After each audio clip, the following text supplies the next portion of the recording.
I really like the Pokemon series. I probably shouldn't, but I do.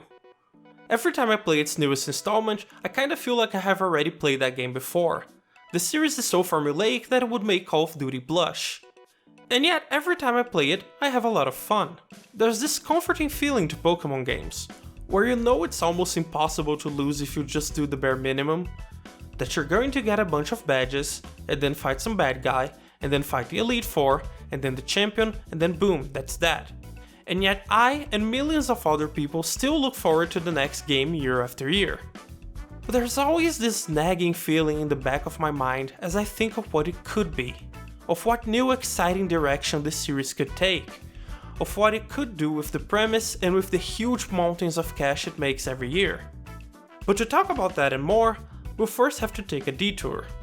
This video is a retrospective on Pokemon Sun Moon, which are not only my favorite games in the series, but that are also the games that I believe could have potentially kickstarted a big shift in the entire franchise. So to talk about the future of the Pokemon series, I must first tell you about Sun Moon, and what about it makes it pretty cool.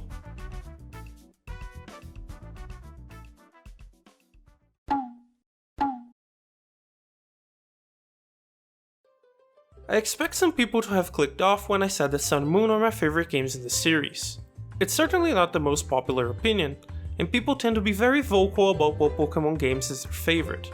While I can certainly appreciate Black and White, which seems to be the community's favorite titles when it comes to the topic of the best Pokemon game, for its refined gameplay and varied content, what makes Sun Moon stand out for me is the narrative.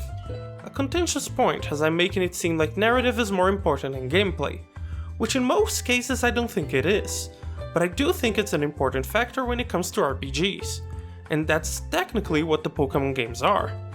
From our very first minutes in Alola, this focus on storytelling becomes pretty evident. The game starts with an unusually lengthy intro sequence, filled with cutscene after cutscene. The game gives you a quick introduction. You're a kid hailing from the Kanto region, and your family moved to Alola recently.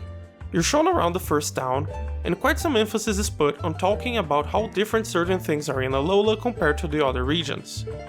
For one, you learn that in lieu of gym leaders, Alola has island kahunas, who fill a similar role.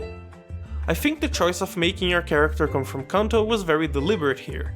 Kanto is the region from the original Pokemon games, and thus it's symbolic of Pokemon tradition, and everything you've come to expect from the games. By having the player be from that region, and then quickly establishing that Alola is fundamentally different, the game is getting you into the mindset that some things will be different from what we've come to expect. Just like your character is adapting to a region that is very different from their home, you, as a player, will have to adapt to a Pokemon game that steers away from the series norms, but more on that later. You walk around some more as you're looking for the island kahuna who is supposed to greet you, and you eventually get to this area with a bridge, where you meet the most important character the Pokemon series has ever had. Now that may seem like a bit of an exaggeration, but hear me out. This blonde girl with a mysterious shaking bag is Lily, as I'm sure you already knew before even clicking this video. What makes Lily so damn important, not only in this game's story, but for the Pokemon series in general, is that Lily is what you would call a protagonist. Yes, that's right. This girl over here is for all intents and purposes the actual main character of Sun Moon. In fact, I lied to you. The very first scene in the game isn't you arriving at Alola, it's her running around in a mysterious facility and being mysteriously teleported. Yes, before setting up your character, before showing any of Alola, the game shows you Lily, because in many ways this is her story, and she's pretty damn central to it.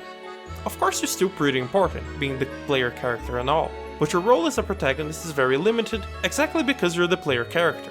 Games in the Pokemon series have always had silent protagonists. This makes a lot of sense. The idea is having a child play Pokemon for the first time to really imagine themselves in that world. The player character isn't actually a character per se, he's a vessel for you, the player. This isn't entirely uncommon in JRPGs, the Dragon Quest series being an example. The difference is that in Dragon Quest, you have a party, and each of those party members is an actual character with personalities.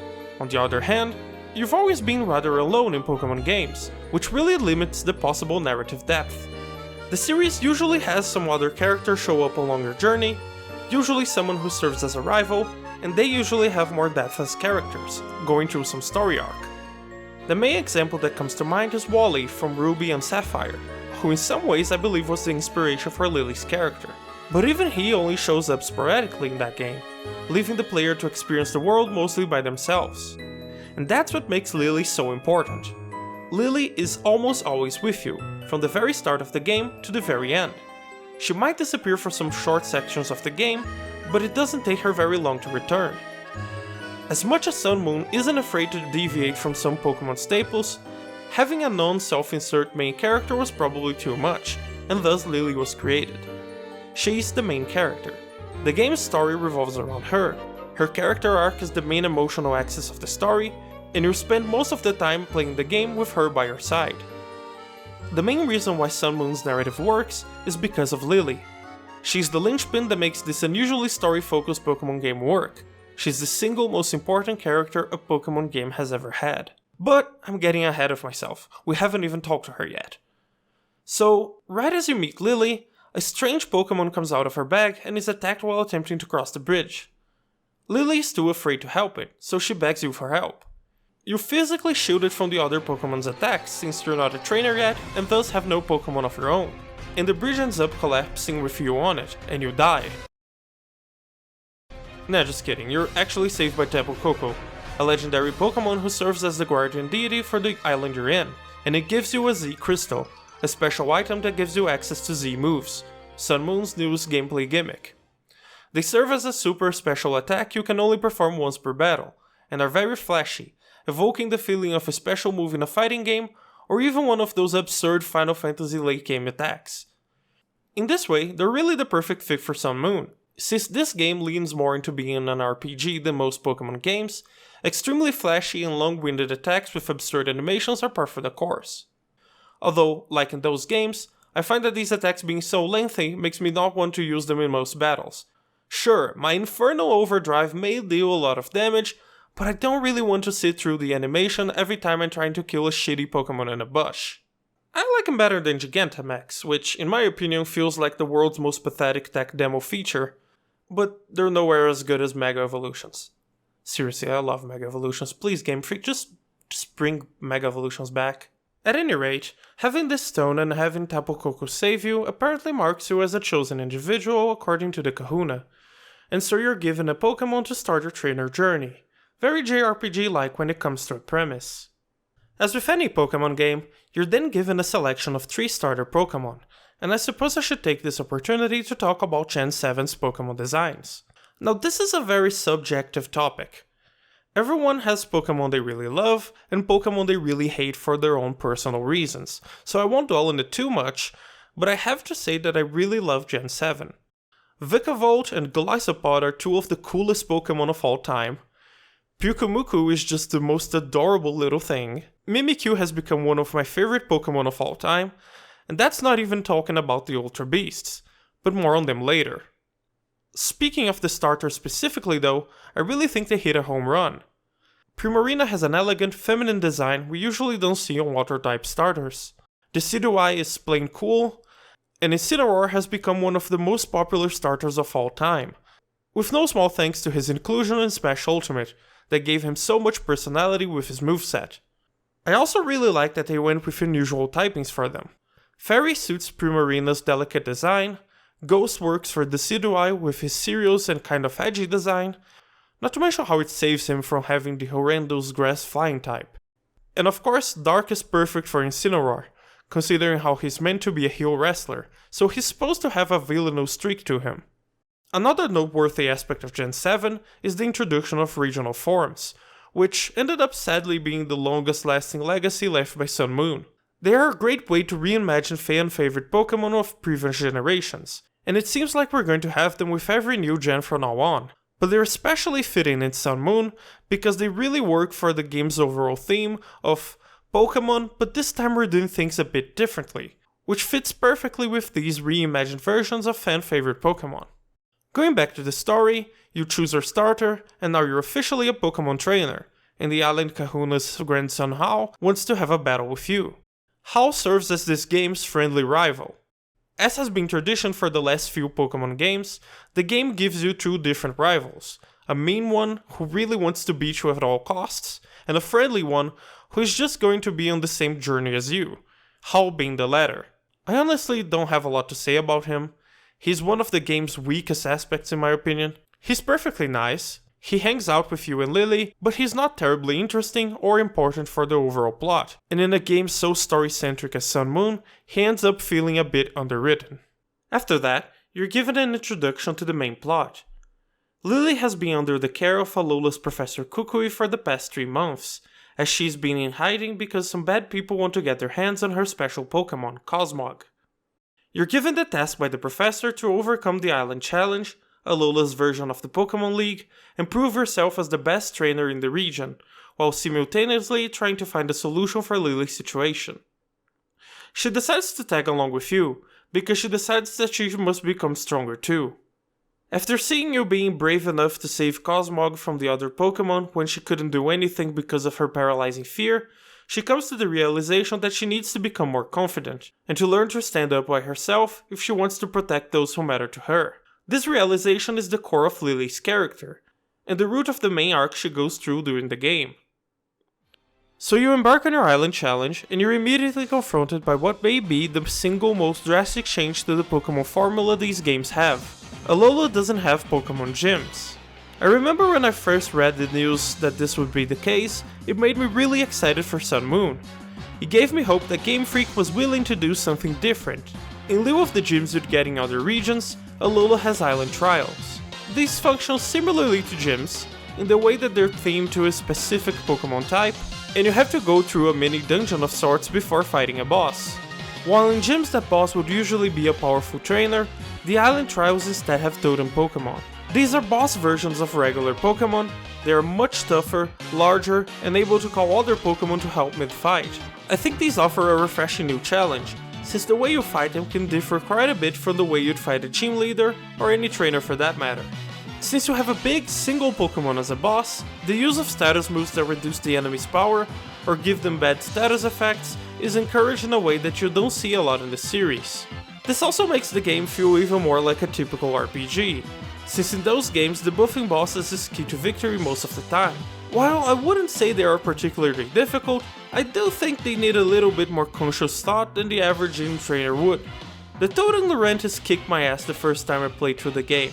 It made me think, oh, I actually have to use status moves here rather than just spamming my most effective move over and over. It's when you're undertaking the first silent trial that you're first introduced to Team Skull. Every Pokemon game has a gang of evildoers that you inevitably have to fight against, and Sun Moon is no exception. However, Alola's Team Skull has a major distinction. While teams in previous games range from evil mafia that sought to make profit from stealing Pokemon to a bizarre doomsday cult who just wanted to kill everyone, I guess? Team Skull is far less grandiose. In fact, Team Skull's whole thing is that they're kind of pathetic. Team Grunts aren't portrayed in the most favorable light in any Pokemon game, but Team Skull Grunts are incompetent to the point of being endearing, and there's good reason for that. Team Skull aren't really villains. They're just a bunch of societal outcasts who resorted to petty crime as a way to find a group where they can feel they finally belong, and to retaliate against society. Everything about them is very deliberately made to make them look like a bunch of angsty posers. They walk with this ridiculous swagger like they're constantly in a rap battle. Their outfits are very stereotypically thug-like, with the chains and bandanas covering their faces, although I have to admit they do kinda have grip. And they use way too much slang when they speak, to the point that it's impossible to take them seriously. You first meet them in the cave that's being used for the first trial, where they're trying to rob a Pokemon to sell for some cash. But like I said before, the game really makes it clear that they're pretty incompetent, and most of the dialogue you get from speaking to them through the game really makes it seem like they're not bad people, just a bit misguided. And nobody represents this better than the leader of Team Skull, Guzma. Guzma is one of my favorite characters not only in Sun Moon, but all of Pokemon. He's a bit older than the other Team Skull members, and doesn't have the same exaggerated swagger and speech patterns, because unlike the other members, he really isn't proud of any of this. Guzma's story isn't outright told to the player, but with a bit of exploration you can piece it out by yourself. At one point when exploring, you can find a house where his parents live. His father says that Guzma ran away from home a long time ago, and that he worries about him. Go to Guzma's old room, and you see that it's filled with a bunch of silver trophies and other memorabilia. Later you learn that Guzma's dream growing up was to become the island kahuna, but for one reason or another, he never managed to do it. From his house you can paint a picture of the kind of person he is. Growing up he was a talented underachiever who never really put in the work to better himself, so he ended up being stuck in second place a lot, which must have led to a lot of frustration and self-loathing. His failure to become a kahuna must have dealt a huge blow to his psyche. Maybe he didn't understand why he wasn't able to do it, if he was apparently so talented. And so, instead of training and seeking to improve himself, Guzma fled to a life of petty crime, to run away from the society that he views as having rejected him, but also to run away from himself. Everyone in Team Skull thinks he's just the coolest, a true rebel who didn't take the hand that society dealt to him, but deep down he dislikes this more than anyone else. He's a self-deprecating loser, and it shows in his lines. Every time you beat Guzma, he doesn't blame you, he doesn't blame his Pokemon, he blames himself. His iconic "Guzma, what's wrong with you?" really shows how he hates he can do better. Now's a good time to mention another thing I think Sun Moon did pretty well, and that's giving characters a Pokemon that really fits them. Guzma's signature Pokemon is Golisopod. I mentioned it before, it's a super cool giant isopod who also looks like samurai armor. From the outside, a very capable Pokemon, except he comes with an ability no other Pokemon has, Emergency Exit. When Golisopod drops to less than 50% HP, it automatically retreats from battle, an excellent parallel to Guzma's propensity to run away from problems when things get tough. And I think it's a really nice touch to make him feel really connected to his Pokemon. Team Skull really works as a funny, kind of endearing rival group, but they don't really work as the serious antagonists for the game, they're just too silly. But that's okay, because they're not actually the game's main antagonists. That honor is reserved to the ominously named Ether Foundation, but more on them later. So let's talk a bit about the trials themselves. They're mostly pretty straightforward, about what you expect from a gym in other titles really, with the exception that you fight a totem Pokemon instead of a gym leader, of course. I really like them, and not just for the novelty of being something different. One of the reasons the trials really stand out is that Alola is blessed with an amazing cast of characters.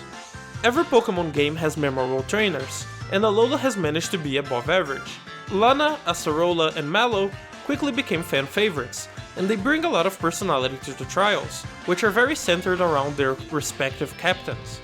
Mallow has you gather ingredients to cook up some stuff to lure the totem Pokemon, Lana keeps baiting you into thinking there's a legendary Pokemon in her trial grounds, Kiawe has this very bizarre trial where you have to look for differences between two pictures he's taking as he's performing a ritual dance, which ends up being actually a pretty funny gag, and last but not least, Acerola has one of my favorite Pokemon dungeons of all time, where you have to enter a spooky abandoned supermarket that is haunted by several ghost-type Pokemon. And the game suddenly goes for this horror atmosphere as you discover that a Mimikyu has been stalking you all along, and then you discover that the Mimikyu might have never been there in the first place. It's not really scary, but it's super neat and memorable. The trial captains are so fun that it kinda feels like a waste that you don't get to battle them. Except, you can battle them. I think a lot of people who played through these games might have missed this, I certainly did the first time around, but after beating most of the trial captains, you can go back to their respective towns and challenge them to a Pokemon battle. Which is really nice, but I really wish they made it a bit more obvious, since you can end up wanting to interact more with these characters, and battling someone is probably the most direct way to interact with a character in a Pokemon game. Although I do understand why they didn't make it mandatory. That would blur the line between the trials and gyms a bit too much. It also doesn't help that they made certain trial captains only challengeable in either version of the game, but hey, Game Freak really wants you to buy 2 copies of the game every year, but that's another discussion I'm not even going to get into. Anyway, the story continues as you go from place to place, exploring the islands, catching some Pokemon, and completing trials like you would with gyms in any other Pokemon games. So the game's overall structure didn't change fundamentally. But someone did make one of the biggest changes in the series when it comes to explorations. It removed TMs. I remember that when this was announced, there was a certain backlash from the series' more die-hard traditionalists, but almost 6 years later I think we can all agree that the new system, where you simply gain the TM abilities as you progress through the game, rather than having your Pokemon learn them, is just better. It just wasn't very fun to use a Pokemon you didn't like just because it could learn multiple TMs, or to require one of your Pokemon to have a move you didn't really want because you needed it to progress through the game.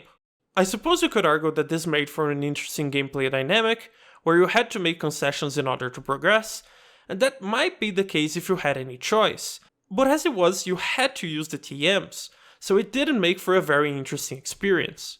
This new system seems to be here to stay, with all Pokemon games made after Sun Moon using it, and I think that's for the best.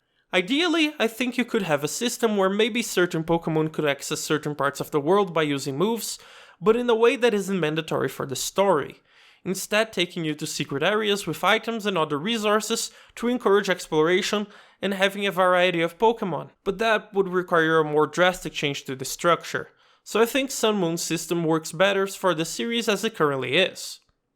So yeah, you use your fancy surfing and horse riding abilities to progress, and eventually you run into another one of Team Skull's members, the mysterious Gladion. I say mysterious, but look at him for like 2 seconds and it will become very obvious that he's related to Lily, and sure enough, he's her brother. He seems to be rather disinterested in Team Skull, and only joined it to further his own agenda, which remains a mystery to the player for a good chunk of the game. Gladion is this game's mean rival, in contrast to Howl, the kind rival. He's always very confrontational, angsty, and has this really Chunibyo battle intro animation where he dramatically holds his own arm and then strikes a pose. He's very effective in the rival role, since you really want to beat him for being an angsty prick, but at the same time you don't really outright hate him, since you're always wondering why he's doing any of this. This is also a good time to mention Team Skull's musical motifs. Their theme is this really goofy, rap-sounding track that plays every time they show up, which immediately sets the tone for their antics while simultaneously being perfectly tied to their general statics. And their battle theme is a more serious and aggressive version of it, to remind you that they're still a real threat in their own way.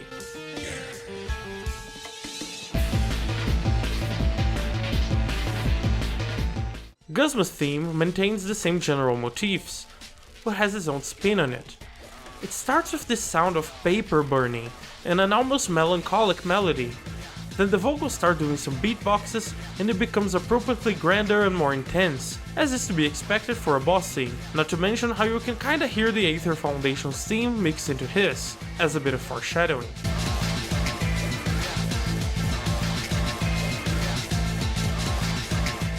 Gladion's theme, on the other hand, is completely different from the other Skull themes, further hinting at him having his own goals outside of the group, and I have to say that his theme is amazing, and it might be my favorite piece of music in the series.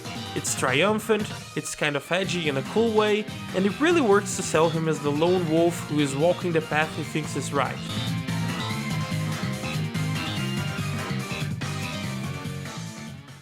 Anyway, eventually as you're going from one island to the next, you have to pass through the Aether Paradise, the main headquarters of the Aether Foundation, the organization I alluded to earlier. The Aether Foundation is a Pokemon preservation group, with the goal to shelter Pokemon from various threats, from ambiental to man-made, through some means only known to their own.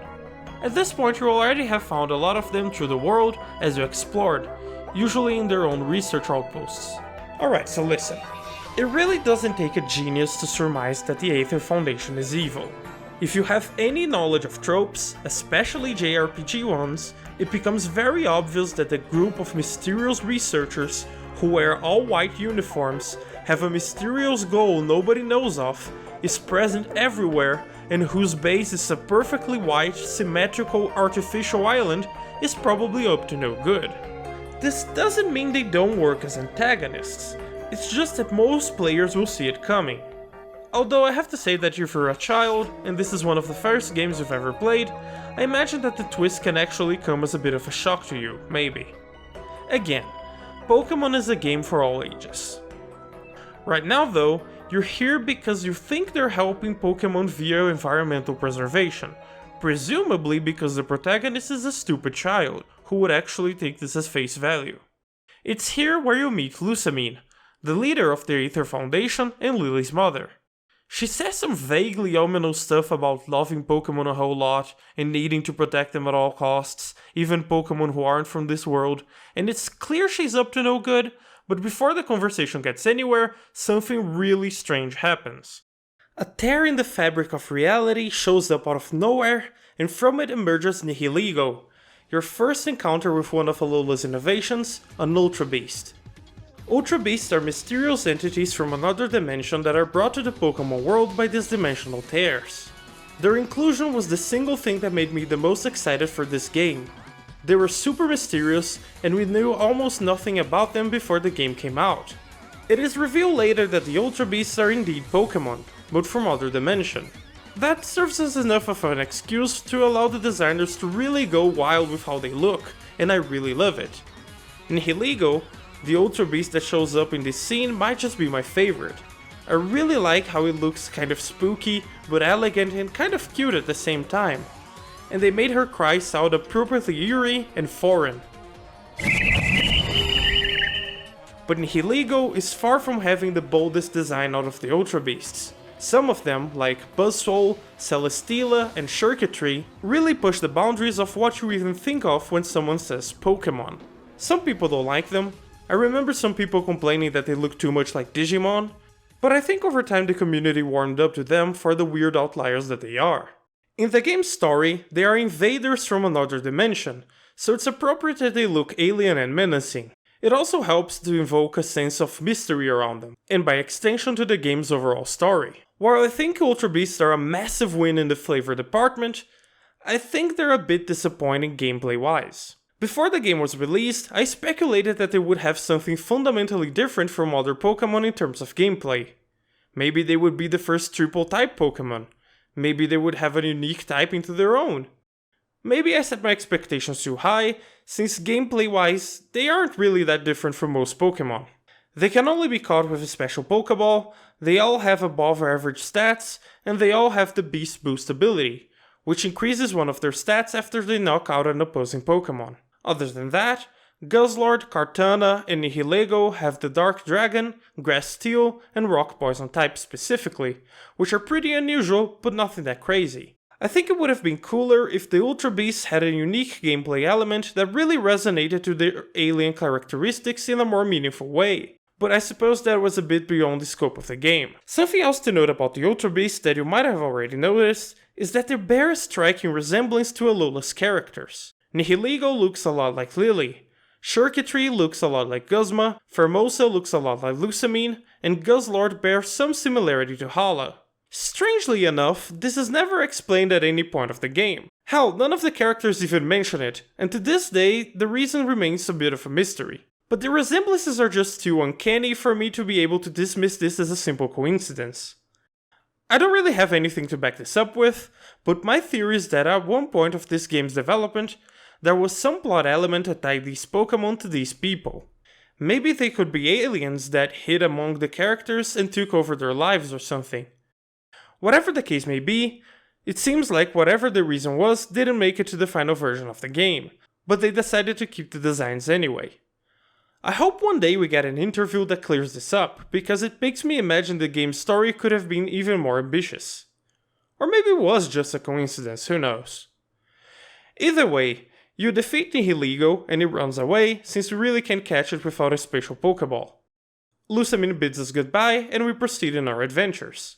At some point, Team Skull kidnaps some children's Pokemon and we're tasked with rescuing them, and for that we head to Po Town, the main headquarters of Team Skull, for a final confrontation with them, which is suspiciously early in the game, like they're not actually the main villains or something.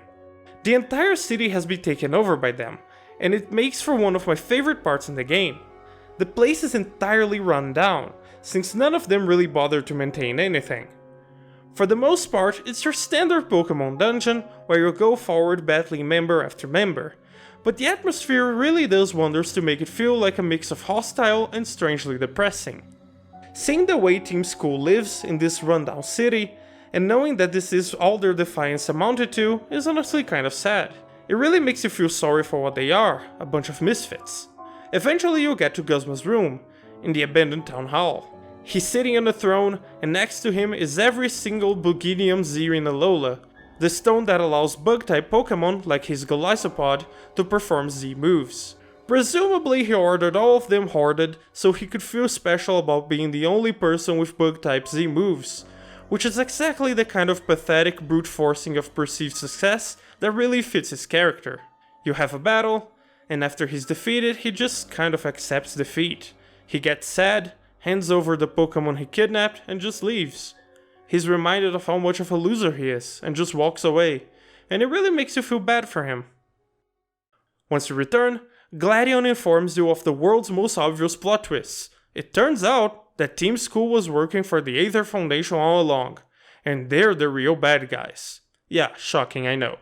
Anyway, they captured Lily while you were away, and now it's time to go save her. This is the first time you confront the Aether Foundation directly, and they work really well as JRPG antagonists.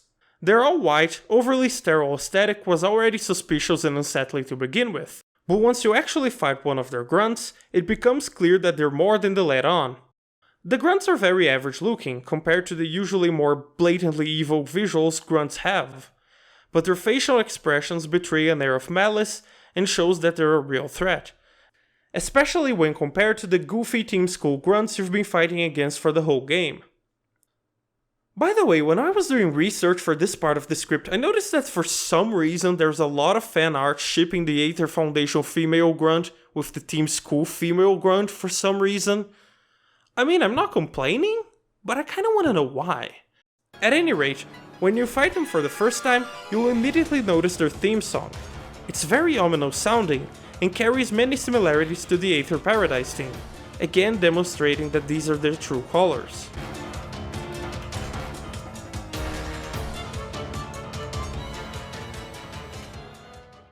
Another thing that distinguishes the Aether Foundation grunts from most grunts in the series is that they have a very wide variety of Pokemon, from pretty much every type, like an elite trainer would, which makes sense story-wise considering they are a Pokemon preservation and research group, but it also makes them more challenging than most grunts would be.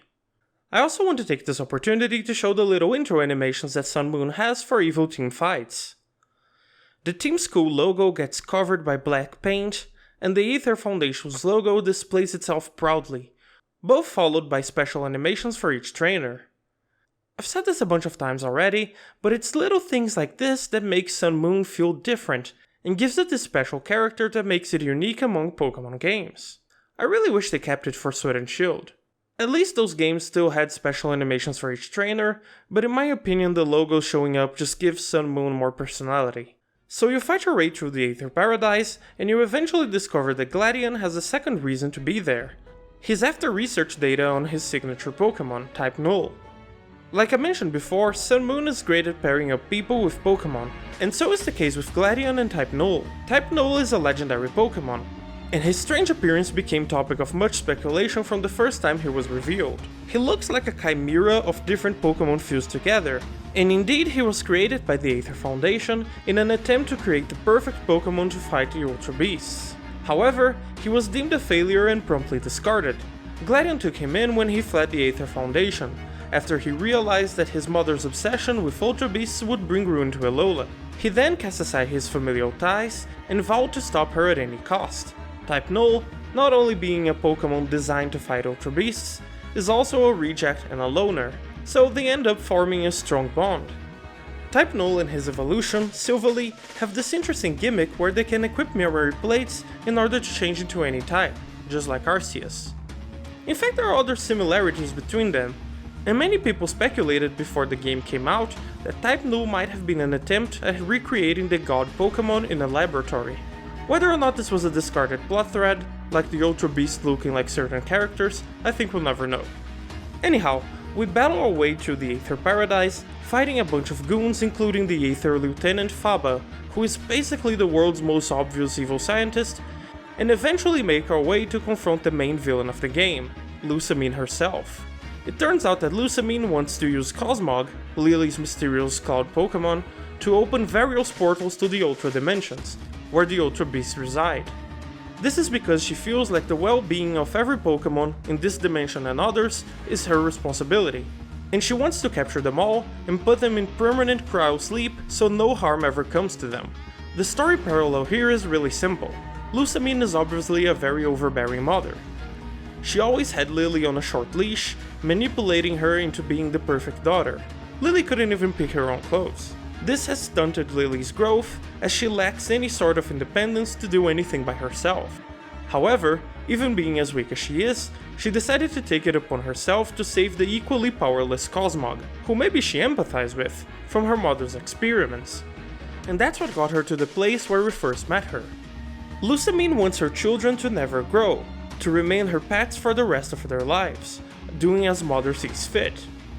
This makes a parallel to her overbearing protection of Pokemon, literally keeping them in stasis forever. It's a very simple subtext, and if you played the game you probably didn't need me to explain it to you. But again, I think it really works as a compelling emotional core to the story. Pokemon antagonists are usually just evil for simple reasons. Giovanni is just greedy, the Aqua and Magma guys are crazy ambientalists, and Lysandre wants to commit mass genocide because he misses his Poké waifu. Lusamine's goal is also evil, but having this additional layer of parallel between her goals and Lily's development really gives the story a stronger emotional core that makes you care about the characters. Again, Lily is this game's de facto protagonist, so you feel for her when you realize her powerlessness was mostly caused by a parent who didn't raise her right, and it makes you care about defeating Lusamine a lot more. It's simple, but sometimes simple is all you need. It makes the game feel more like a proper RPG, where there's a clear goal and character growth that comes with it. So we fight Lusamine. As you might have gathered from the video's duration, this isn't the final boss fight, this is only our first confrontation with her. She has a custom intro and her own theme song, which is the most sinister sounding one so far.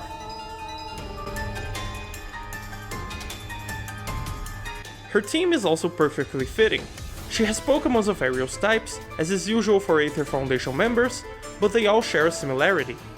Lusamine only has Pokémon that are either cute like Clefable, Beware and Lilligant, or beautiful and elegant like Milotic and Mismagius, which reflects her obsessiveness with this idea of perfect beauty that she projects onto Lily. The fight is reasonably challenging, since Beware is a really powerful Pokémon, being both tanky and strong, and her Clefable is just straight up annoying, having Magic Guard as his ability, which boosts its natural tankiness, and also a propensity to spam Moonblast, which raises its defenses even further. So if you're like me and you mostly just spam your highest power move every turn and hope everything dies, you might be in for a bad time. It makes sense to have Lusamine as a powerful opponent. Powerful enemies in the story should also have their power reflected in gameplay. After you defeat her, it turns out that you're just a bit too late. The device that was sucking Cosmog's power triggers, and opens a portal to the Ultra Dimension, which unleashes Ultra Beasts all over Alola. Lusamine vanishes into the portal before it closes, and Cosmog is revealed to have evolved into Cosmoem, a comatose-like form, which by the way weighs a literal ton despite only being 10 centimeters wide, which I believe makes it the densest Pokemon in the series, but feel free to prove me wrong. This is the low point of the story for our protagonists, as it seems like everything has gone wrong. Lusamine put Cosmog into a coma, unleashed the Ultra Beast like she wanted, and disappeared to God knows where, and now we have to clean this mess up. Lily takes this time to reflect on herself, as she visits her old room and makes a decision. She doesn't want to be the same old Lily, the Lily who could only run away, the Lily who does everything her mother wants, the Lily who couldn't protect Cosmog time and time again. She wants to become strong, just like you are. She wants to become someone who can protect those she cares for, and so she changes into what she calls Z-Form Lily. It's just a costume change, but it reflects her mindset. Her cutesy dress is replaced with a more sporty outfit, with a ponytail to go with it. It's the first time she ever picked clothes for herself, and it symbolizes her desire to grow out of her mother's shadow. Honestly, I'm surprised they didn't pull a Monogatari series here and cut her hair short. It's a really cute scene, and it really works to show her determination to not only face her mother as a threat that needs to be defeated, but also to save her mother from the madness that has overtaken her.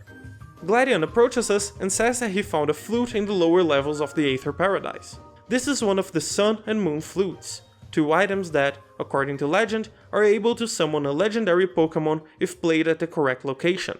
Deciding that you need the legendary Pokémon's strength to face the trials to come, you head to the next island, where the other flute is located, while Gladion stays at the Ether Paradise to clean the rest of this mess up. You head to the next island, and since you have to talk to the Kahuna to ask them about the flute's location, it just makes sense to keep progressing with your island trial. The main difference here is that this part of the game has Lily guiding you around and generally taking the lead, which makes sense since she's supposed to be putting in some effort to become more independent and proactive. While this is very nice from a story perspective, there's a bit of a problem here. And to explain it, I'll have to invoke that term that every pseudo-intellectual video essay YouTube person uses at least once: ludonarrative dissonance. Like I said, it's very nice that Lily is taking the lead and being more proactive, but at the same time, nothing really changed from a gameplay perspective. She still can't battle, so you need to do all the battling for her. The game tells you that she's striving to improve, but you don't actually see a lot of it in practical terms. At best, she offers to heal your party, something she was already doing all game long. This might be the only thing I think Ultra Sun Moon did better, since in that game we do briefly see Lily attempting to be a trainer, although that was in a different context. A little segment in this game where she gets a Pokemon of her own, maybe from the Ether Paradise, and then tries to battle some Pokemon by herself to varying degrees of success, would have gone a long way here. This is a good time to mention something. I get the sentiment that maybe Game Freak should just cut the middleman and make Lily the player character for the game. It makes sense, this is very much her story.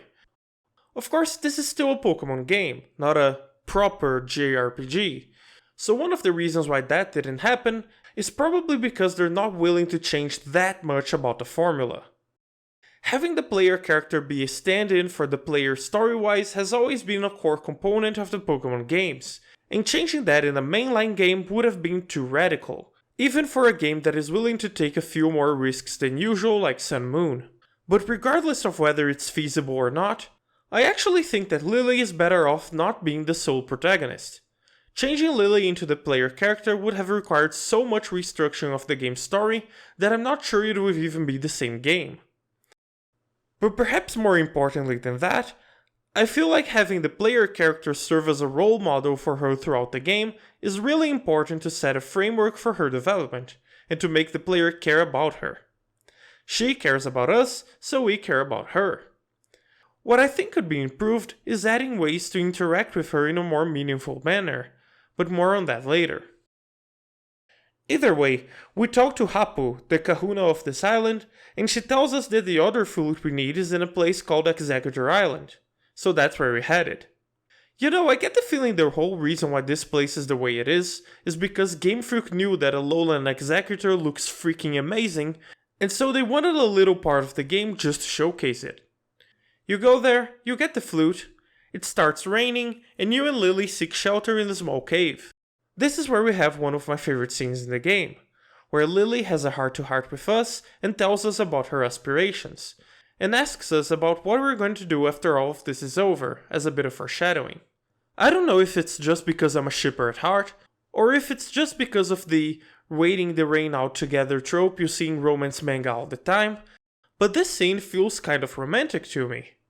It's not unreasonable to think that Lily would have developed feelings like that for the player character after everything they've been through. And I know I'm not alone in this because I have read dozens of MizuLilie Doujinshi. Of course, it's just implied affection, because again, even if Sun Moon does some things differently, it's still a Pokemon game, and they're not going to add romance to a Pokemon game. But hey, I can still imagine. The rain passes, so you two return with the flutes in hand, and set off to the sacred altar where the ceremony to summon the legendary Pokemon is supposed to take place, but not before you're interrupted by Team School one last time. They're pretty confused without Guzma and fight you just because they don't know what else to do, but Plumeria, the Team School admin, steps in to stop them. I haven't really mentioned Plumeria so far because she's honestly not very important, but it's worth mentioning that she might be the most mature person in Team School. She recognizes that Guzma isn't the perfect badass the other members think he is, and takes care of the whole group like a big sister, so that's pretty nice. Also, she uses Salazzle as her signature Pokemon, which according to the Pokédex is a female Pokemon that has a bunch of Salandits as its personal harem, so that's pretty weird. Anyway, she asks us to get Guzma back, and Team School stops bothering you for the rest of the game. We proceed to meet Mina, the trial captain for this last island, but it turns out that she doesn't have a trial ready for us, which is pretty weird and I assume was done for time constraints, I guess. So instead we just fight Hapo again, and finally complete all of the official island trials. I say official because after this you need to navigate to the wilderness to get to the altar of the sun and moon. And to do that, you need to pass what the game calls a natural trial, where you need to fight a wild totem Komo that bars your way. Again, it's pretty weird that they did it this way, and I have to assume it was done because they ran out of time to do anything else, especially since in Ultra Sun Moon Mina does have a proper trial for you. At least we do get to fight this generation's pseudo-legendary Pokemon as a totem Pokemon, which is pretty neat. I quite like it when they give the pseudo-legendary a special spotlight, like with Cynthia's Garchomp or Steve's Metagross. With our trials overcome, we reach the altar, where the game's climax plays out. Both you and Lily go up to the altar and play the flutes in unison, awakening the legendary Pokemon. Sungaleo if you're playing Sun, or Lunala if you're playing Moon. And in either case, it turns out that the legendary Pokemon was the mysterious Pokemon Lily has been protecting all game, Cosmog. I love this. I think it's so cool to have the legendary Pokemon have been with us all game, as it gives you a very personal attachment to them. Like, sure, when you catch something like Mewtwo or Rayquaza, it feels very cool because they're a badass Pokemon you encountered or overcame, but Sungaleo and Lunala are not only badass, they also feel very close to you, like they're a mix of a starter Pokemon and a legendary Pokemon, and I really like it. By the way, if you didn't name them Nebby after catching them, you have no soul. This whole scene is really good, so much so that they decided to use it as the basis for the Pokemon Evolutions episode that focuses on Sun Moon.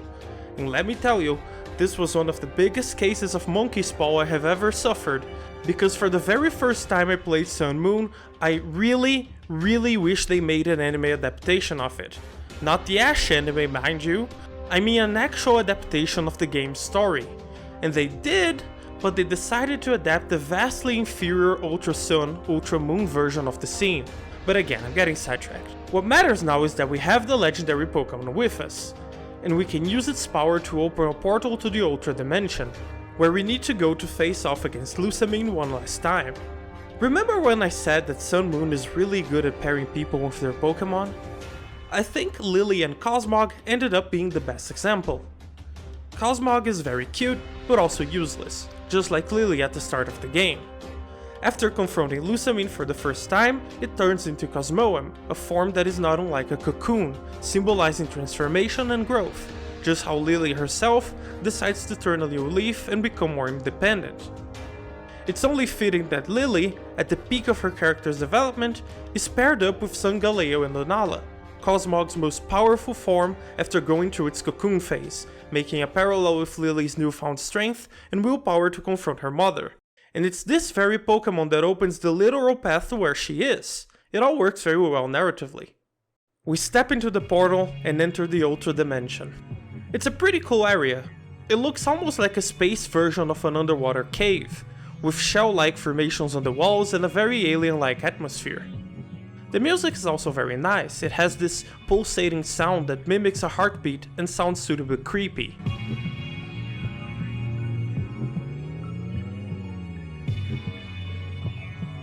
It kinda reminds me of Zen from Half-Life in a way, both being alien dimensions you only access at the end of their games. Unfortunately, just like Zen, your tour of the Ultra Dimension is very short. Right after coming in, you find Guzma, who doesn't really want to fight you anymore. You see, after being thrown into this weird dimension, he tries to bully some Ultra Beasts and realizes that he's completely powerless here. And for the first time in his life, he feels genuinely afraid, something that finally challenges his ego and sets him on the path to turn a new leaf, which wraps up his character arc for the game. He tries to warn you that Lusamine is too far gone to be reasoned with, but Lily isn't fazed by this. Her newfound determination is just too strong. And so, it's just a short walk forward before the two of you finally come face to face with Lusamine.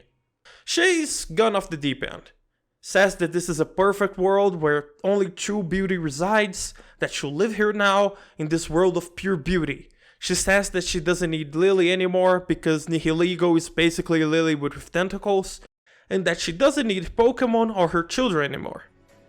This is when Lily finally gets sick of her selfishness and confronts her mother head on, and it's so good. First off, the face she makes when doing this is adorable, and she tells her mother that children aren't things you can just discard when they stop doing everything you say, and the same goes for Pokemon. She's a living thing with her own will, and she won't stand for her mother's selfishness any longer.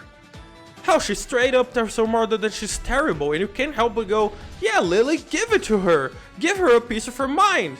It's pretty great, it genuinely made me feel proud of her. Lusamine of course gets pissed off, complains about how when she was little, Lily used to do everything she told without questioning any of it, and that she was corrupted when she met this awful new trainer friends of hers. Again, I'm not the only one seeing the romance angle here, right? Girl starts to grow, gets a cool boyfriend/girlfriend, and starts disobeying her parents. Maybe my Yuri goggles are just a bit too thick, but either way, this completes Lily's arc, with her finally being able to stand up for herself and call her mother out on her bullshit. So Lusamine decides that she needs to teach us a lesson by force, and much to the shock of anyone playing this for the first time, she fuses with an Ultra Beast, becoming an idealized version of herself. Now joined with the Nihilego she finds so beautiful, a human Ultra Beast hybrid. This is pretty wacky, and I was really shocked when this happened in my first playthrough, but 5 seconds later my shock turned into disappointment as I realized what was one of this game's biggest wasted opportunities, and something every Sun Moon review mentions. You don't actually get to fight her in this form. It's so lame. It's so lame that I have trouble putting it to words.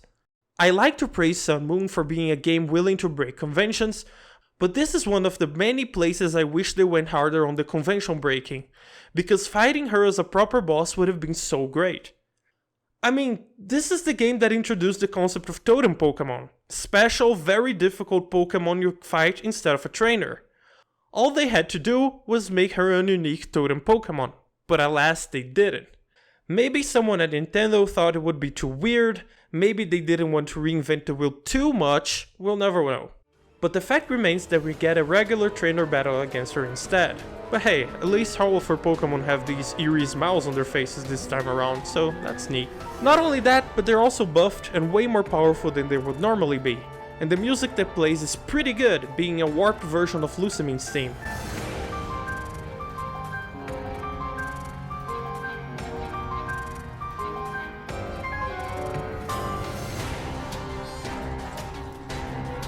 Her team is still the same though, so if you adapt to your strategy to beat her the first time, it shouldn't be too much of a problem this time around.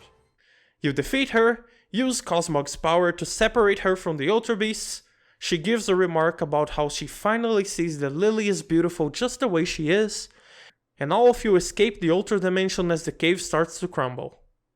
You're greeted outside by a few of the kahunas who take Lusamine to a hospital to make sure she's okay. You then get to battle Cosmog and capture it, finally making it your Pokemon. This is kind of weird, I know that battling the legendary Pokemon is tradition, but it really makes no sense story-wise for you not to catch it here, and in fact the game knows this, so even if you screw up and don't capture it, it just lets you try again until you do. Lily then says her goodbyes to Cosmog, since it's your Pokemon now, and she says that it's better off in your hands, since it will surely be able to have many more adventures that way. She's still a bit sad about it though. As with any Pokemon game, now that you've beaten all the gyms, or in this case trials, defeated the main villain, and caught the cover legendary, naturally there's only one thing left to do. You need to head to Mount Lanakila, where the final trial awaits, as Alola has just finished building the region's first Pokemon League, and you're to be its first challenger. When you get there, you're immediately confronted by Gladion, who thanks you for everything you've done for him and his family, and tells you that the only thing he can offer as a reward is a great battle with no holds barred. A very fitting conclusion for your rival. You beat him, and for the first time in the game he gives you a big smile. Gladion is a bit of an edgy boy, but everything he did was for the sake of his loved ones, and he finally lets himself have a bit of fun here, which is really nice. Speaking of rivals, Literally moments after you beat Gladion, Hall shows up to challenge you. I honestly kind of forgot he existed by this point, but yeah, he also completed every trial challenge, so he has as much right to be champion as you do, and he wants to battle you to see who gets to face the league first. Of course you beat him, but he's the same good old Hall, keeping his spirits high and saying that he'll train and face you as champion one day. You then head to the league facility, where Professor Kukui explains that he's a massive weeaboo, and that in his trip to Kanto, he saw how the other regions had the gym league system, and he liked it so much that he decided to bring it over to Alola. So in typical league fashion, you now have to go through the Elite Four. Except, contrary to other Pokemon games, this Elite Four aren't completely new characters you've never seen before. Instead, they are important trainers you already met, but who are now fighting with no holds barred. I think this works really well, because just like fighting Cosmog feels really personal, fighting these characters you already knew and grew fond of works on an emotional level to set the stage for an epic confrontation. Well, except for the last battle, where you fight Kahili. Who the hell's Kahili? Well, I don't really know. She's a flying type trainer. My guess is this is another place where Sun Moon half-asses its innovations. You're getting repeat battles in the Elite Four, but that might make people who like the Elite Four being completely new trainers sad, so they gave us at least one new challenger, which is fine I suppose. After you defeat all of them, the path to the Champions Hall opens. You enter it with bated breath. Standing ahead of you is an empty throne. There's nobody there. It kinda took me by surprise when I first played the game, but it makes sense, right? They just built this place. There was no champion before you. You're Alola's first Pokemon champion. The title is yours. But of course that would be a little too anticlimactic, so instead Professor Kukui shows up and challenges you to a Pokemon battle, in the first title defense match of your champion career. I really love this battle for a few reasons. First off, this is the first time in the series where you get to battle a Pokemon Professor. They've always been there, but you never got to challenge one. You were supposed to battle Professor Oak at one point in the first game, but it ended up being scrapped. So here you get to face a professor for the very first time, and it turns out that he's pretty damn strong.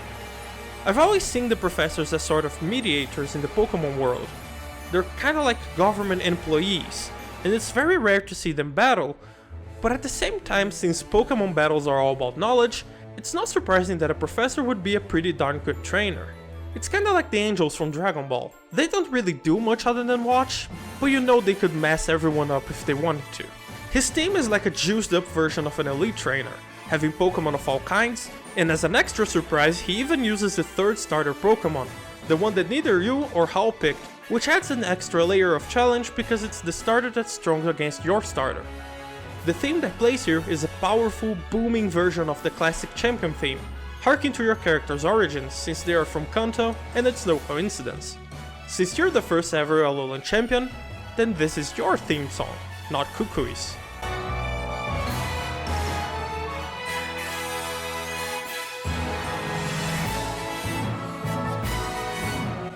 And let me tell you, this battle is no joke. Granted, I'm far from being the best Pokemon player ever, and Pokemon isn't a very difficult series to begin with, but this battle actually took me 3 attempts to beat.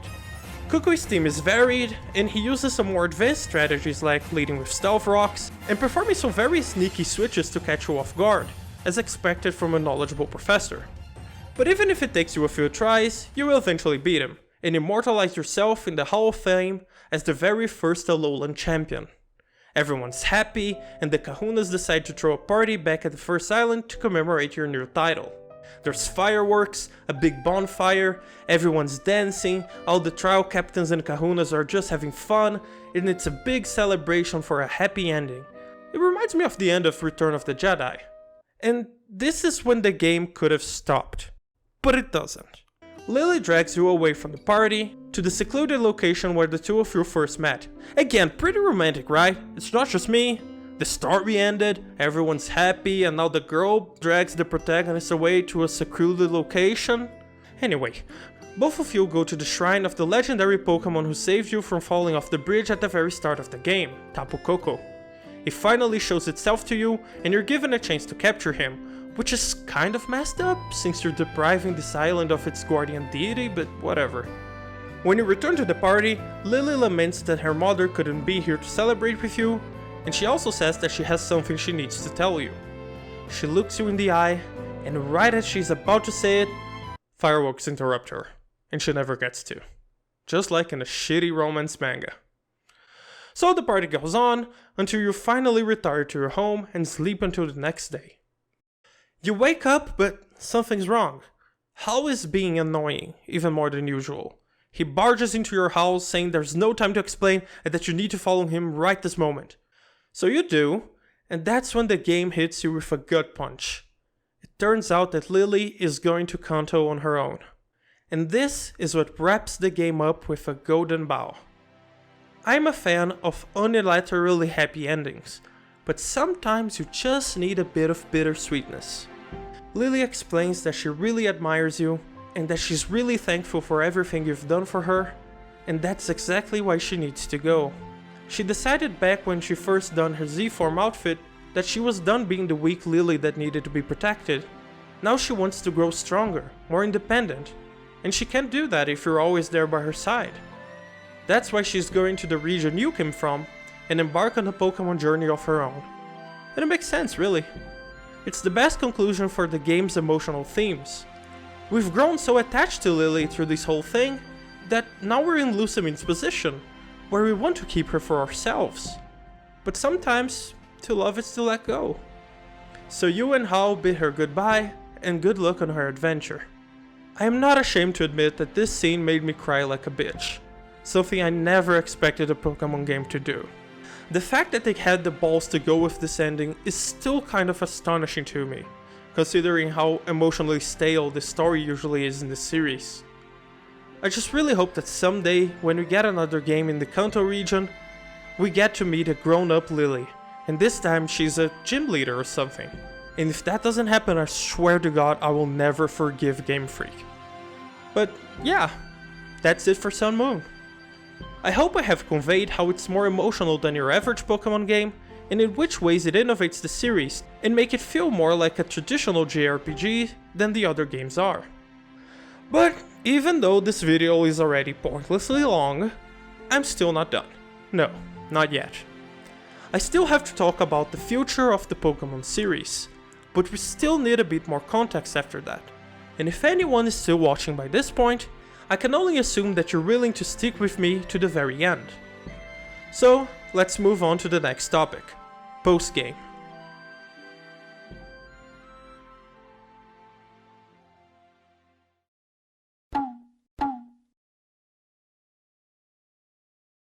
So, let's talk a bit about post-game.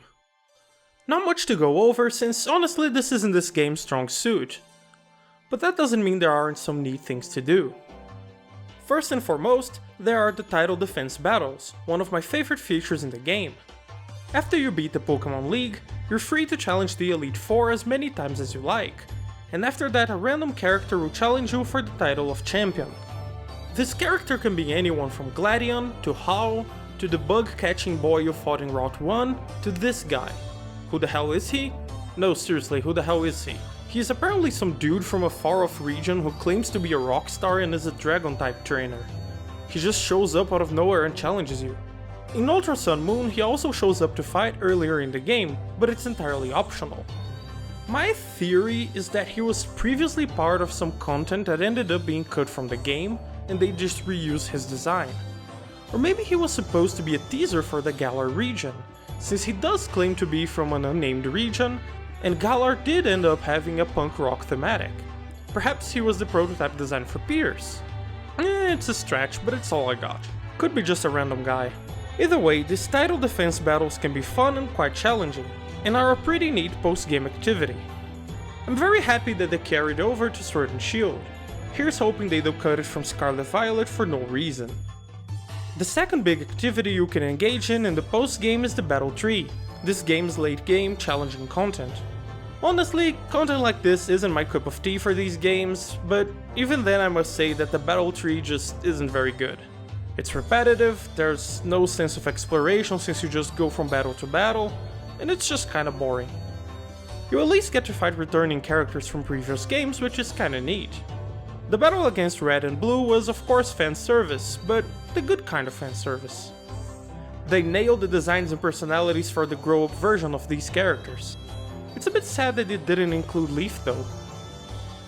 But hey, Cynthia inexplicably shows up, so there's that. But that's really all I have to say about the battle tree. The bottom line is that it's far from being one of the best post-game content the series has to offer, being inferior in substance to the Battle Frontier and inferior in fanservice to the Pokémon World Championship. The third and final piece of post-game content the game has to offer is the Ultra Beast Hunt. And these are my favorites since hey, it's more Ultra Beasts and I love those. You're contacted by Annabelle, a character from previous games who is now working for the International Pokémon Police, and who is in charge of catching the Ultra Beasts before they cause all sorts of mayhem. So basically you're contacted by the FBI to help them get rid of some aliens. Kinda wild for a Pokémon game. Gameplay wise they're simple, just some exploration around areas you've already been to, where you fight the Ultra Beasts and capture them with your newly obtained Beast Balls. But the narrative is engagingly enough to make it interesting. Unfortunately this side quest is pretty short, and thus quite emblematic of Sun Moon's weak post-game. Unless you're really into grinding the battle tree, there's just not a lot to do. And this was one of the points these games got criticized the most for, rightfully so. My guess is that they were really focused on the main story at the expense of other aspects of the game. Oh, and by the way, I should also note that you can use Mega Evolutions in the post-game, which is super cool. I love Mega Evolutions, please bring them back Game Freak, Gigantamax are just a lame version of Megas, and if you disagree, you're wrong.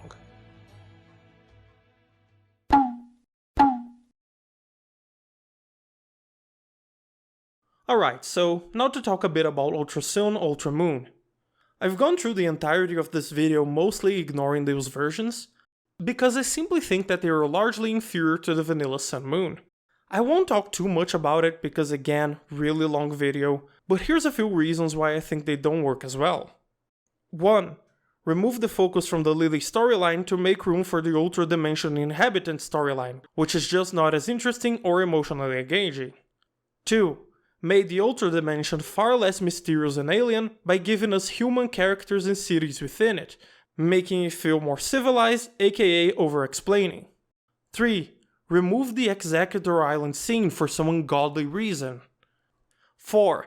Gave way too much focus to Hall and tried to make him a serious character, except it doesn't really work with his personality, so he kinda ends up needing to be rewritten and it's not very convincing.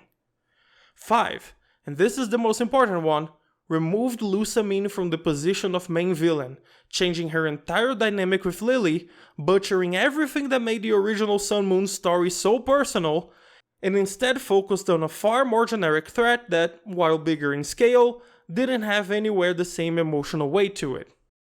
So basically the game didn't make use of any of Sun Moon's biggest strengths, its narrative focus, resulting in a far more generic game. I don't think it's necessarily bad, a lot of it is pretty much unchanged from the original games, but I do think it was an overall inferior experience, especially story-wise, and it makes me sad to think that some people only played the Ultra versions, and that the Pokémon Company seems to consider it the definitive version, since like I mentioned before, they used it as the basis for the animated short. The one thing I will give to Ultra Sun Moon is that it has the Team Rainbow Rocket post-game event, which is actually pretty freaking cool, even if again it's mostly just fanservice. Rainbow Rocket has a great aesthetic, you get to fight all the villains again, and you even have a scene where Guzma saves you, which is really cool. Also, the Rainbow Rocket theme is a banger.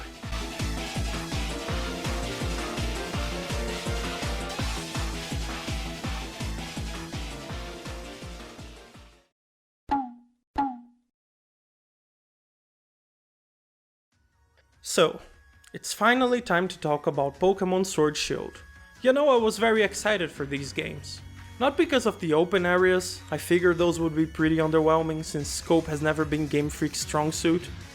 I was excited because I saw it as the next game after Sun Moon. Sun Moon broke so many conventions and was still a massive success. A Pokémon game with no gyms, boss Pokémon battles, a focus on storytelling, weird stuff like aliens from another dimension, and one of the series' best antagonists to date. I was excited because I saw Sun Moon as an opportunity for growth, for a Pokémon game that leaned even more into these JRPG elements and became something truly new and exciting. Instead, I got Pokémon Sword and Shield. Now don't get me wrong, I don't think Sword and Shield are bad games. They're fine. But that's also the main problem. That's all they are. They're very standard, by-the-book Pokemon games. There's nothing particularly exciting about them. You start in your little town, find a legendary Pokemon early in the game, progress in the Pokemon League, which are now stadiums, which are basically just gyms, fight the bad corporation guy, beat the league, beat the game. Now that's the same structure as what happens in Sun Moon, and I'm not saying that they have to reinvent the wheel every game. Going back to gyms is fine, for example, but the narrative quality is where things started to look really bad for Sword and Shield. Let me compare some aspects of the two games. 1. Hop is basically the same character as Hal. Seriously, they even have 3-letter names that start with H. They're both very happy-go-lucky, albeit Hop a bit less than Hal, really hard to beat him in that regard. Both are related to successful Pokemon trainers they want to overcome by becoming champion. Both serve as a nice rival for the game. Both are honestly boring characters that aren't terribly important, but Hop is at least given a bit more focus on the main story. 2. Bede is your main rival for the game, but unlike Gladion, he doesn't really have a motive for his actions. He's just mean for the sake of it, which is not a bad thing in of itself. Blue is an effective rival, even if that was also his whole deal. But the difference was that Blue was way more effective gameplay-wise, which helped sell him as an annoying prick who keeps looking down on you. Without being sufficiently memorable as an annoyance, and lacking a motive or character arc like Gladion, he ends up just being forgotten. Seriously, his entire story for the game is that he's mean to you, but then a granny adopts him, and now he's still a prick, but under her guidance, I guess? And then he just disappears. 3. The gym leaders aren't as memorable as the trial captains from Sun Moon were. Admittedly, this comes down to personal preference and thus isn't the most objective of metrics, but the Alolan cast did become fan favorites for their diversity and unique personalities, while the Sword and Shield cast is mostly remembered in thin books. I think 2 reasons for this might be that Sword and Shield has more characters overall, and thus less attention is given to each one of them, and that Marnie is just so freaking popular that she ended up overshadowing pretty much every character and honestly also pretty much every other aspect of the game. 4. Marnie just isn't as good as Lily. Okay, now hear me out, Marnie stans. I get it. She's super cute. I really like her too. But narrative-wise, she doesn't fill the hole left by Lily. Like I mentioned before, Lily is Sun Moon's protagonist. She's the story's main driving force and emotional linchpin. Marnie, while again very cute, is just a bit of a non-character compared to her. She's a cute girl who competes in the league like you, and she's kind of closed off and serves as a kind of rival, but not really. And it turns out that she's kind of emo because her brother doesn't want to Gigantamax, so he doesn't get funds for his gym or something. It's fine, but it's not the protagonist you needed to drive the story forward. You could argue that Hop is supposed to be that character for this game, but like I said, he's also very one-dimensional and boring. It's kind of funny though how they predicted her popularity and made Team Yell, who are basically a gaggle of simps who follow her around anywhere she goes, which leads me to my next point. 5. Team Yell is just bad Team School. They're both teams who aren't really bad guys, they're both a bit goofy, and they're both obviously not going to be the game's main antagonists. But while Team School ended up being one of, if not the most charming antagonist the series has ever seen, being people who were shunned by society and forced to live a life outside of the law to fill a void in their hearts, Team Yell is just a bunch of simps. Again, I must stress that this is fine, but it's a big step down from what we just got in Alola, especially because Yell seems to be such a blatant attempt at trying to do school again. They're just not particularly important to the plot, they don't have a compelling leader like Skull, they don't have an interesting backstory, and they just serve as filler because the game needed to have someone you can fight before they reveal their actual antagonists. Which brings me to my next point. 6. Team Macrocosmos? You know, I actually had to look that up. It's just a bad Ether Foundation. Again, just like Team Yell feels like a bad Team School, Macrocosmos feels like they tried to do the Aether Foundation again, but failed. Both are a highly advanced technological group in a position of power in their respective regions. Both are headed by a seemingly benevolent figure who ends up having evil intentions and turns out to be the game's antagonists, but the main difference is that the Aether Foundation was set up. You meet them all through the game, you get to see them doing research, you get to go to their base, while Macrocosmos just pops out of nowhere in the last act of the game because you need someone to fight against. Not only that, but Macrocosmos Chairman Rose might be the worst villain Pokemon has ever had. Unlike Lusamine, who fills the same role as him, he never shows to have darkness within him at any point of the game. While Lusamine in the entirety of the Aether Foundation has this air of righteousness that ends up feeling a bit cold and off-putting, from their theme songs to facial expressions and even their base itself, Rose just comes off as a regular dude for the whole game, until you get to the last act and he summons Pokemon Satan out of nowhere because he's worried about renewable energy. Yes, you heard me right. He saw how climate change was affecting the ecosystem of Galar adversely and desperately wanted to produce clean energy. Faced with this predicament, he had the following choices. A. Build some wind turbines. B. Build an atomic power plant. It's better than coal. C. Summon Eternatus, Eldritch Pokemon God of Destruction, bringer of the final days, try to capture it and use it as a giant battery, elegant style. Obviously he chose C like any sane villain would, and almost killed everyone in the country because of it. I would be okay if he was at least remorseful, but when you confront him he seems strangely happy and completely lacking in regret for a man who just doomed his entire nation to destruction, which makes very little sense to me. Had they set him up as a good man with good intentions, but on the brink of despair for the whole game, and gave him an issue to solve that was a bit more warranting of summoning Satan than stopping climate change, maybe I would have bought him as a villain, but as it stands, he's just Lusamine, but worse in every aspect, lacking her personality, motives, and core emotional connection to the game's main character, Lily, which made Lusamine feel infinitely more compelling as a character. Overall, the problem with Sword and Shield is that it's a massive narrative step down from Sun Moon. We went from the best storytelling the series has ever seen, to one of the worst in the span of a single game. We went from one of the most innovative, paradigm-defying games in the series, to one of the most by-the-books entries the series has ever had. Sword and Shield was fine, but that's all it was. In many ways, it felt like a big prototype for Pokemon Legends Arceus with its open areas, which in turn now seem to have been a prototype for Scarlet and Violet.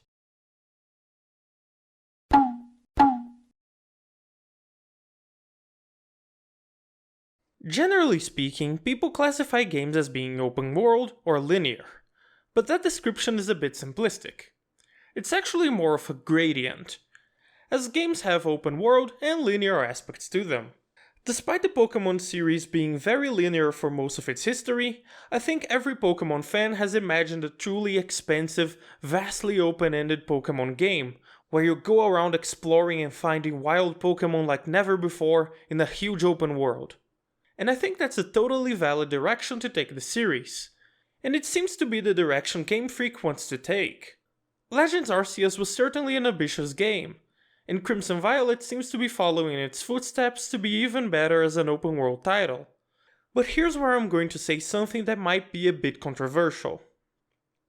Game Freak aren't exactly the most technically competent developers out there, right? I think we can agree on this. I mean, God bless them, Pokemon is obviously a classic franchise, and I really do believe that no other series quite captures the charm it has. But at the same time, it is a series that has been mostly stagnant for like 20 years on a technical level. I'm sure I don't have to show you the clips of Pokemon not having proper animations for their moves, something that has plagued the 3D Pokemon games since their inception. You already know this, we all know this, and everyone has already talked about it.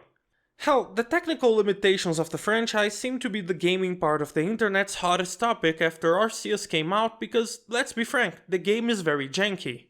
The trainer gameplay is very simple to say the least, the classic Pokemon battle side of things had to be severely gutted, the open world is very bare bones, and quite honestly the game just doesn't look good. It doesn't look like a title that came out in 2022, and you can't even blame the Switch's hardware for it, because like everyone has already pointed out, Breath of the Wild looks considerably better while also being a better open world game by pretty much every other metric. But Breath of the Wild, and every other open world game for that matter, lacks something Pokemon has. Pokemon is Pokemon. We love Pokemon, dammit! And every time Game Freak releases their new installment, we want it to be good because we like the series. We forgive flaws most other developers would never get away with, because we look at Game Freak like a parent looks at their children when they show a new crayon drawing. We know it's not the best thing ever, but damn it if it's not precious to us. Hell, I'm going to be honest, even though I spent God knows how much time singing the praises of Sun Moon as an RPG, and while I do love it as a game, it simply doesn't hold a candle to the big, truly great JRPGs like Dragon Quest XI or Persona 5. But in the context of the Pokemon series, it's still good enough to shine as my favorite game in it. So, allow me to enter the realm of pure speculation here. To imagine a future that could be, but I don't think will ever be realized.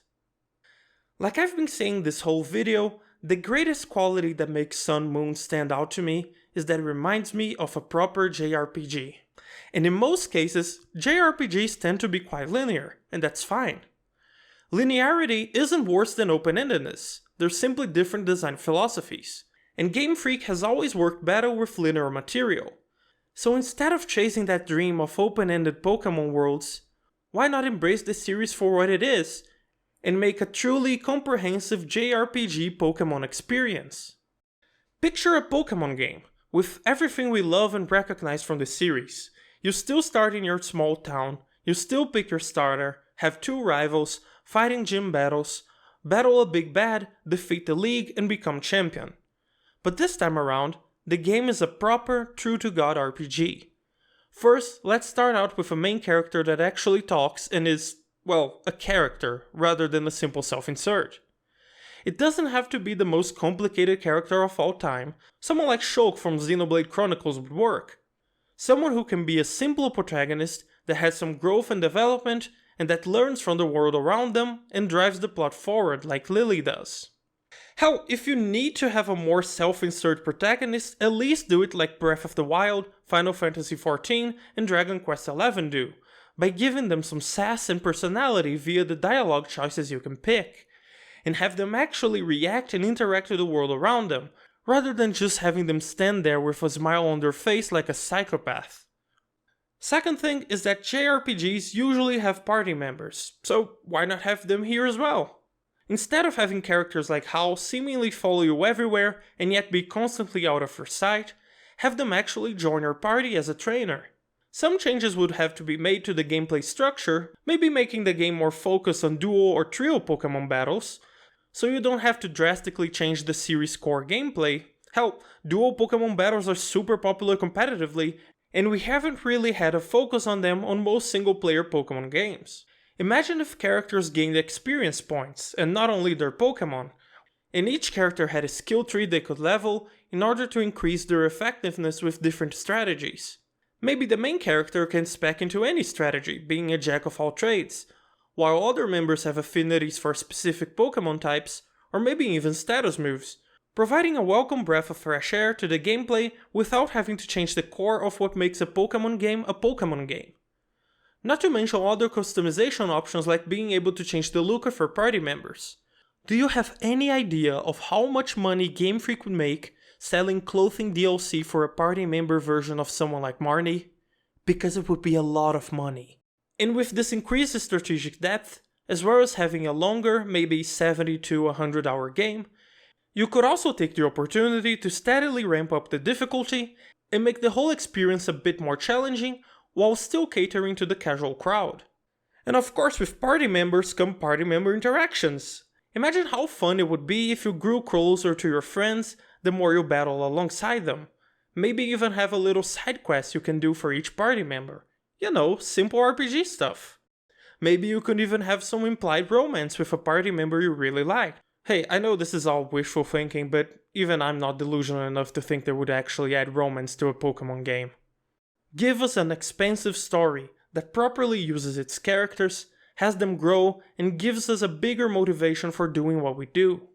The foundations are all there, and Sun Moon proves that it's possible, that you can take that Pokemon formula and just elaborate a bit more on it, and make characters that actually have agency, goals, and feelings, and that will already do so much to prop up the game's narrative and thus give meaning to what we do in the game.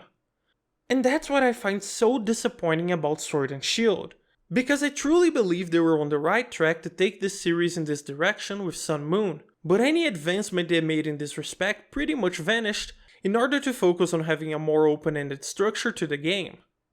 In my opinion, Game Freak's efforts would be better used in perfecting the formula they already have, taking their technical limitations into account, and making a bigger experience on a narrative and gameplay level, taking the time to develop characters, giving the player more complex gameplay options, maybe give the world a bit more character by having each city be a larger chunk of the game with its own side quests, and generally just taking the game at a slower pace, so we can actually develop into something that feels like an epic adventure.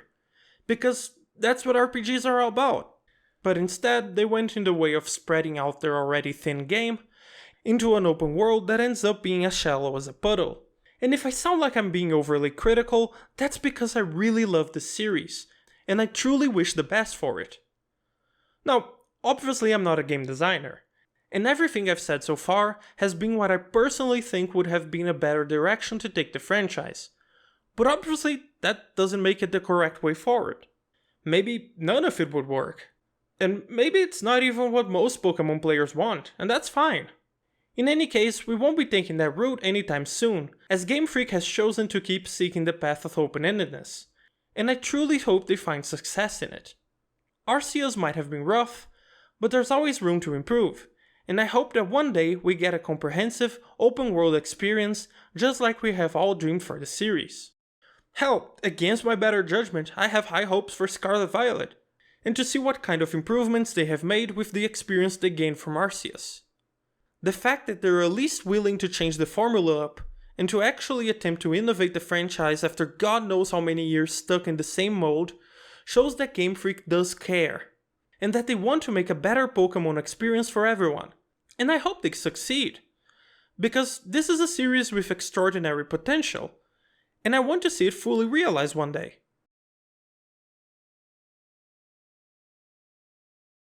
If you watched this whole video, first off, thank you. It means a lot to me that you took the time to hear me ramble for so long. If you liked it, give the video a thumbs up and subscribe if you'd like to see more. Thanks for watching, and I'll see you next time.